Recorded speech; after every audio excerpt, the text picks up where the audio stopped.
బోయినపల్లి ప్రజల అందరూ అక్కలు అమ్మలు చెల్లెళ్ళు అందరికీ నమస్కారం. స్థానిక ఎలక్షన్లో బోయినపల్లి గ్రామ పంచాయతీ సర్పంచ్గా నేను బరిలో ఉన్నాను.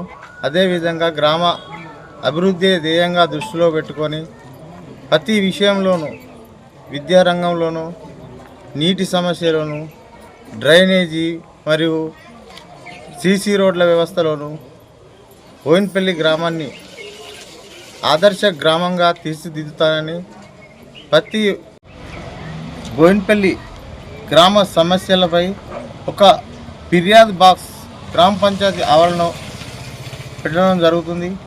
అదేవిధంగా ప్రతి ఒక్కరు ఏ సమస్య ఉన్నా ఫిర్యాదు చేసుకొని నా దృష్టికి తేవాలంటూ ప్రతి ఒక్కరికి పేరు పేరున మనవి చేస్తున్నాను.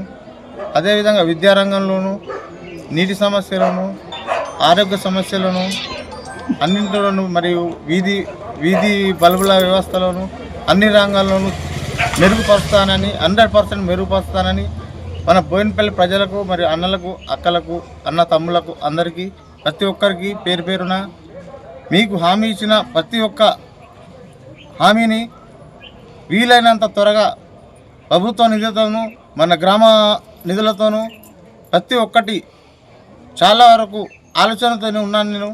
ఆ ఆలోచన ప్రకారం ప్రతి ఒక్కరి దృష్టికి తీసుకుపోయి ప్రతి ఒక్క విషయాన్ని నలుగురు పెద్ద మనుషుల కుల సభ్యుల చొరవతో అందరితో పాటు కలిసిమెలిసి ఫండ్స్ వచ్చినా ఏదొచ్చినా ఈ వ్యవస్థను ఎట్లా చేద్దాం ఏం కథ అనేది నలుగురు సమక్షంలో ప్రతి ఒక్క విషయాన్ని నలుగురికి తెలిసేలా చేస్తూ బోయినపల్లి అభివృద్ధి కోసం అందరి సమక్షంలో తోడ్పడతానని ప్రతి ఒక్క వ్యవస్థలను బోయినపల్లి ప్రజలకు అందరికీ హామీ ఇస్తున్నాను. అదేవిధంగా ఏ సమస్య అయినా మన చొప్పదండి శాసనసభ్యులు డాక్టర్ మేడిపల్లి సత్యం గారి ఆశీస్సులతో అన్ని అభివృద్ధి కోణంలోనూ మనకు అండదండలు ఉన్నాయి కాబట్టి కత్తెర గుర్తుపై ఓటు వేసి భారీ మెజారిటీతో గెలిపించాలని ప్రజలందరికీ పేరు పేరున పాదాభివందనం చేస్తున్నాను.